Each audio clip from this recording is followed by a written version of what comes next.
ቆይ የምትነግረኝ የመጽሐፍ ታሪክ ነው እንዴ? እንደዚህ ያስብላል አይደል? እኔም ገርሞኛል። እና የምርህን አመንካቸው? ህይወት ሳሚን ተስፋ አድርጋ በተቀመጠችበት ዛሬ ግን የሰማችውን ማመን አልቻለችም። በጣም ነው የተጎዳችው። ሳሚ ልጅሽን አመጣልሻለሁ፣ በእጅሽ አስገባልሻለሁ፣ እመኝ ህይወት የኔም ልጅ እኮ ናት። እናም ከሰዎች ጋር እየተነጋገርኩ ነው። እናም አሁን በቅርቡ ልጅሽን በእጅሽ አስገባልሻለሁ ብሎም ተስፋ ሰጥቷት ነበር። እሷም እየጠበቀች ነበር። እናም ፎቶዋንም አሳይቷት ነበር። ይህ ፎቶዋን ስታይ ተስፋ አድርጋ ነበር። በቃ ልጄን ላቅፋት ነው ብላም እያለ ዛሬ ግን የሰማችውን ማመን ያቃታታል። ሳሚም ልጅቷን ሳሮን እንደወሰደች በደንብ ያውቃል። እናም ሳሮንን አሁን የመጨረሻ ልጅቷ አንቺ ጋር እንዳለች አውቃለሁ። ይህን ነገር ግን ካልተናገርሽ እዚህ ውስጥ ለቤት ሁሉ ሰው ነው የምናገረው። ቶሎ በይ፣ የት ነው ያለችው ሲላትኝ ሳሮን አምናለት ነበር። እናም ልጅቷን ለመውሰድ ግን ምንም ነገር ጊዜ አላገኘም። ልጅቷን ሰው ወስዷታል እና ሳሮንም አታውቅም። ማን እንደወሰዳት እንኳን አይታወቅም። ሳሚም ተስፋ ያደረገው ሁሉ አሁን ላይ ሁሉም ነገር ከሽፏል። ነገር ግን ልጅቷን ግን የወሰደቻት ህሩት ነች። ህሩት እንደወሰደቻት ግን ማንም አያውቅም። አንድ ወንድሟ ብቻ ነበረ። እናም ከሳሮን ላይ የወሰዷት ልጅቷን ህሩትና እንዲሁም ወንድሟ ናቸው። በዚህ በኩል ደግሞ ዳዊት ደስተኛ ሆኖ ስልክ እያወራ ሲመጣ ምንድነው ዛሬ ደግሞ ደስታ በደስታ ሆናል ትላለች ሳሮን። እማዬ ነቻ፣ እማዬን ካወራሁ እኮ እኔ በጣም ደስ ይለኛል ይላታል። እና ምን ነበረ? ምን ተገኘ? ደግሞ እኮ እማዬ በር ላይ ልጅ ተጥላ እንዳገኘች ነገረችኝ። እናም እሷን ደስ ስላላት ነው ይላል። እንዴ የምን ልጅ ነው ትላለች። እንጃ ብቻ በር ላይ ተጥላ አንድ ልጅ አገኘው ትለኛለች። ሳሮንም የህፃን ልጅ ስም ሲጠራ በጣም ነበር ደስ ያላት። የምን ህፃን ትለዋለች። እና እኔ እንጃ ግቢ ውስጥ ብቻ እማዬ ከፍታ ስትወጣ በጨርቅ ተጠቅላ ህፃን ልጅ ተጥላ ነበር ያገኘችው። እናም ሰፈር ውስጥም ቢፈለግ እኔ ነኝ የኔ ልጅ ናት የሚል ሰው አልተገኘም ይላታል። እና ታዲያ እማዬ ህፃኗን ምን ያደረገቻት ትለዋለች። የሰፈር ሰውማ ለፖሊስ አመልክች እያላት ነው። ነገር ግን እማዬ እቺ ህፃን ልጅ ከእግዚአብሔር የተሰጠኝ ናት ብላ እቅፍ አድርጋ እናም ህፃኗን ለማሳደግ ቅም ብላ ወደ ቤት ይዛ ገባች ይላታል። አይ እማዬ በጣም ደስ ብሏታል፣ እንዲሁም አሁን ትደውልልሻለች ይላታል።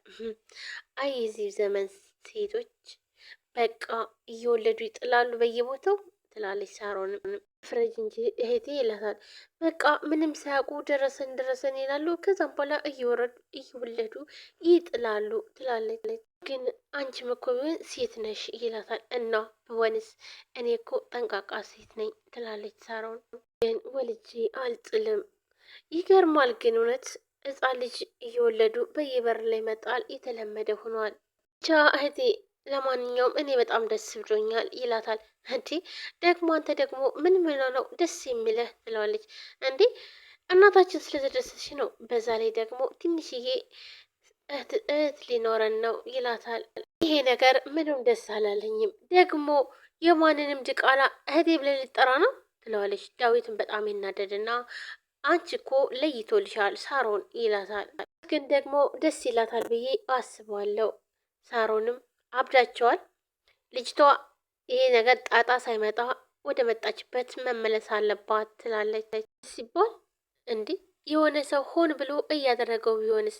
ደግሞ ባይሆን እንኳን በህግ እንደሚያስጠይቅ አታውቅም እኮ።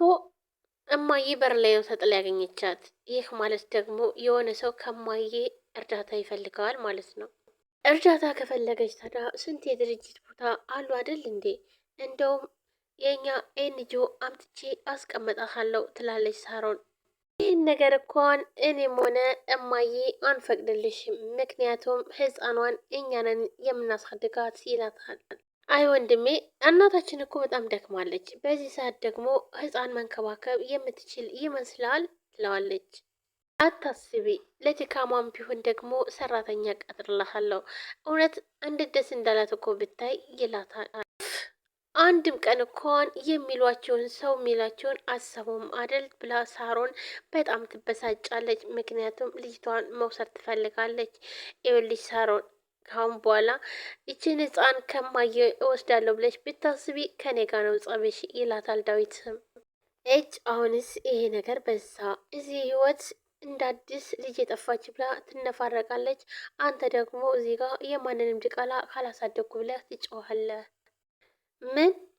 ቆይ ምን ተፈጥሮ ነው ለመሆኑ? ህይወት የት ናት ያለችው ብሎ ሳሮን ጠይቃታል።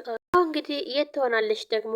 ያው የፈረደበት መኝታ ቤት ነቻ። ይሄው እንደ ሙጫ አለቅም ብላ ተቀምጣለች ትላለች። ዳዊትም አንቺንማ እውነቴን ነው የምልሽ አሰራዊ ነው ጸበል የምወስድሽ ይላታል። በጣም ደስ ይላል። እማዬን እንደምንም ብዬ አሳመኜ ህፃኗን ወስዳታለሁ።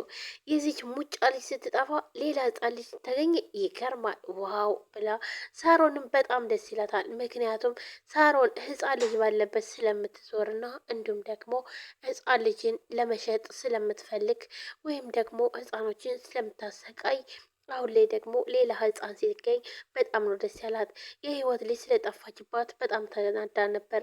ምንም ነገር እንኳን ገቢ ስላላስገኘቻትኝ ማለትም በሳሚን በኩል እንዲሁም ደግሞ ህይወትን በጣም የተበሳጨች ነው። ሳሚንም እንደዛው። በተለይ ደግሞ የሳሚና የህይወትን ግንኙነትም ስላወቀች አሁን ላይ በጣም ተቀይራለች። ሳሮን አሁን ላይ ህይወትን በጣም እያሰቃየቻት ነው። እናም ህይወት ቤት እያጸዳች ነበረ። ነገር ግን ሳሮን ተንኮሏ እንዲሁም ሳሚ ነበር ቁጭ ብሏል። እናም የብርጭቆ ውሃ አመታ አላይል ትደፋለች። አሁንም ነው ያሉ አንቺ ገረዳለሽ እንዴ ስራሽ እኮ ነው ትላታለች። እናም ሳሚ በጣም ይናደዳል። ምን እያረግሽ ነው ሳሮን ይላታል። አሁንም ደግሞ ምን አገባህ አንተ ወስላታ ትለዋለች። እና አሁንም ትደፋለች። አንዴ አንቺ አላበዛሽውም እንዴ? ምንድን ነው አንቺ ሰው አይደለሽም? ለምን እንደው ቆይ እንደዚህ የምታረጊው ይላታል። እሷ ግን ስድቧን የጀመረች አሁንም በድጋሚ ትደፋለች። እናም ህይወትም ያው ግዴታዋ ስለሆነ ትውልውላለች አሁንም ድጋሚ እና አሁንስ በጣም አስጠላሽ። እውነት በጣም ነው ያፈርኩትኝ። ይህን ያክል አመት ሙሉ ከአንቺ ጋር ነበር እንደ የኖርኩት ብሎ ሳሚም ተበሳጭቶ ጥሏት ይሄዳል። እናም ህይወት ላይ እንዳለ የብርጭቆ ውሃ ትደፋባታለች። ይኸውልሽ ይገባሻል፣ ይሄ ሁሉ ነገር ይሄ ሁሉ ጣጣ በአንቺ የተነሳ ነው ትላታለች። አሁናም እላይዋ ላይ ደፍታባት ትሄዳለች። ሳሮን አሁንም ተንኮሏ እንደቀጠለ ነው። ሳሮንም እናቷ ትደውላታለች። በደስታ እናቷን ታወራለች። ምክንያቱም ከእናቷ የምትፈልገው አንድ ነገር አለ። እሱም ደግሞ ተገኘች የተባለች ህፃን ልጅ ወደ ድርጅቱ ማምጣት ትፈልጋለች። እናም መሸጥ ስለምትፈልግ እናቷን ማግባባት ጀምራለች። ዳዊትም እቺ ልጅ ወደ እወስዳለሁ ብቴ ከኔ ጋ ነው ጸብሽ ብሏታል። ምክንያቱም ዳዊት በጣም ደስ ብሎታል። ይኸውልሽ ትንሽዬ ህፃን ልጅም ልናገኝ ነው ወእህትም ልናገኝ ነው ሲላት፣ ሳሮን ግን የማንንም ድቃላ ነበር ያለችው። ነገር ግን ሳሮን አሁን ላይም ተንኮሏን አስባለች። ህፃኗን አምታ ልታሰቃያት ነው። ህይወትም ስብርብር ብላ መኝታ ቤቷ ገብታ ተኝታለች። ዳዊት ይሄዳል። ህይወት እንዴት ነሽ? በቃ ልጄ እኮ ተስፋ ቆረጥኩኝ። እኔም ሳሜን ማመኔ ሳሜ እኔም ድሮ እንደዚህ እንደሆነ አቅ ነበረ። እውነት ሩት አሁን ላይ እኮ ሳሚ ትክክለኛ እየፈለጋት ነበር ይላታታ። ይዞሽ ደግሞ አይታወቅም አንድ ቀን ልናገኛት እንችላለን ይላል። አይ እኔ እኮን ተስፋ ቆርጫለሁ። እንደው ምን አይነት ኃጢአት ብሰራ ነው ይህ ሁሉ ፈተና ለእኔ?